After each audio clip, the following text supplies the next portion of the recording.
What's up, everybody? It's Blair again, back with more fishing adventures, and today I'm at Falls of Neuse in Raleigh, North Carolina, Wake Forest, North Carolina, and I'm down here for work. Came down a little bit early. Today's Easter. It's a beautiful 85-degree day. I'm guessing there's going to be a lot of fishermen on the water today. Supposedly right around now is when the white bass really start running. So last year I was about a month early, but it's when I had time. Still caught quite a few fish. I'm hoping today, if there's not too many fishermen, that we can repeat that. So let's get out here and see what the day's got to offer, and we'll catch you on the stream side. So being that I'm traveling for work, I'm traveling really light. I got 2 ultralight fishing rods, my boots keep my feet wet, feet dry, little backpack with the essentials, a net, and I'm gonna be fishing the duck and buck spinners today, mostly. This is what worked last year, so we're gonna try to put this on there first and see if it does the job again. So one thing right off the bat that I'm noticing is this water is way higher than it was last year in February. It's probably gonna make wading a little more challenging, but it's also gonna make the water deeper, so it might be a little easier to hold more fish. And also, the more difficult the conditions, the harder it is going to be for the other fishermen too, which means as long as I can pull a rabbit out my hat, I might get lucky and have the best day ever. Oh my gosh, it is ripping today. As you can see, this is way worse conditions than last time I was here. I'm looking for still spots like that one right there, but by the time I cast out there, this thing's going to be wrapped around this pole right here. So I'm gonna have to get really creative. I just don't know where I'm gonna find that deep water we're gonna need today to be able to find these white bass, but we'll give it our best shot. The other side of the river over there is looking real promising. I think I might head over there. All right, so it looks relatively deep to this section. We got some dudes cast netting everywhere, but we're gonna go out here, see what happens on this side of the bridge. First cast, guys. First cast.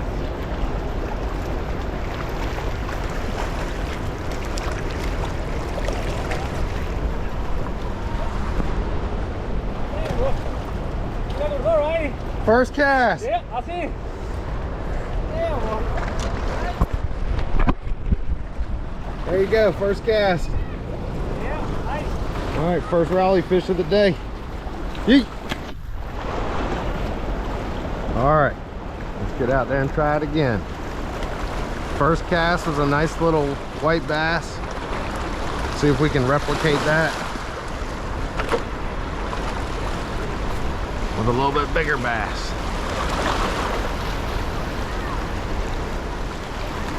I'm just casting into them still pockets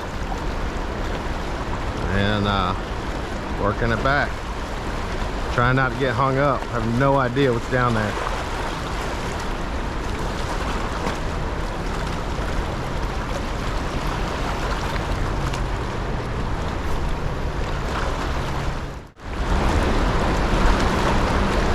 There's one. There's one. That feels like a good one. Oh, that's a good one. Let's hope he doesn't get me hung up. That is a hoss, my friends. Ooh, I don't know what that is. That's a big fish. Feels way better than the last one.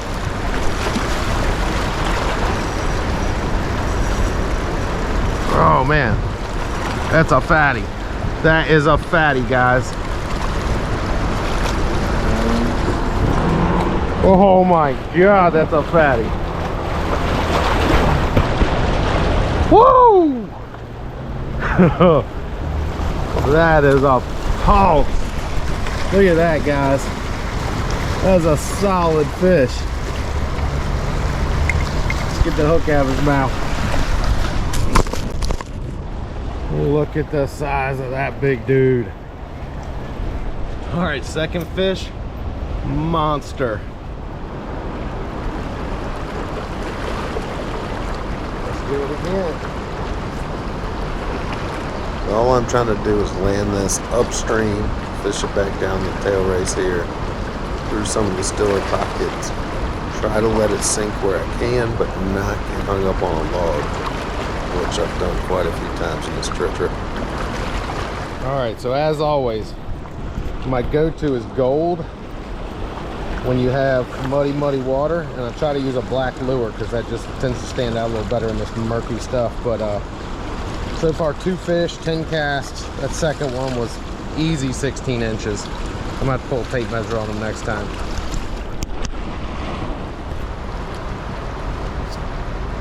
One little trick I learned about fishing these flowing waters like this is that if you cast and you get hung up and you have the ability to walk upstream, and a lot of times you can pull it back out the way it went in and not break off your hook and your lure and all that good stuff. Case in point though, it doesn't work every time. All right, so there's some snags down there for sure. Been hung up twice. That one I lost my tackle on. All right, so we're gonna try something I've never tried before, but I don't know why it wouldn't work. We're gonna take our duck and buck fly off. We're gonna slip on a jig head, a trout magnet jig head. And we're gonna put one of these gulps on there and see what that does. Because wood doesn't like a gulp, right? Just something to try different, because I see everyone here doing the same exact thing, and that's something with bobbers. And so I like to be a little different. See if I can't catch some fish feeding on something a little different. Give them something they hadn't seen yet.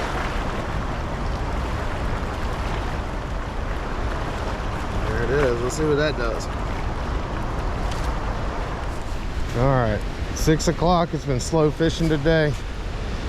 There is quite a number of people here. Haven't seen any other fish caught other than a catfish and the ones that I was hooking, so I wouldn't call it a bad day so far.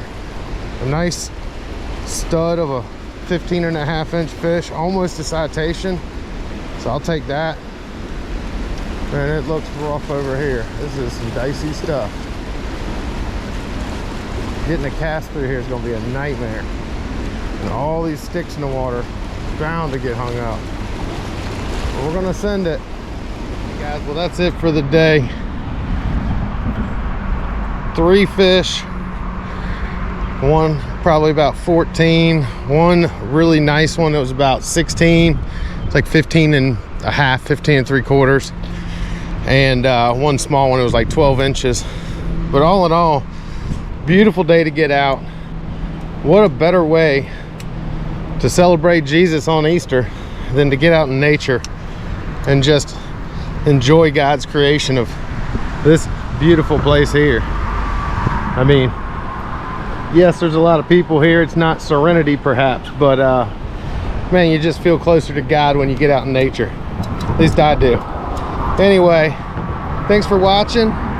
If you haven't yet, hit that subscribe button, and we'll catch you on the next adventure.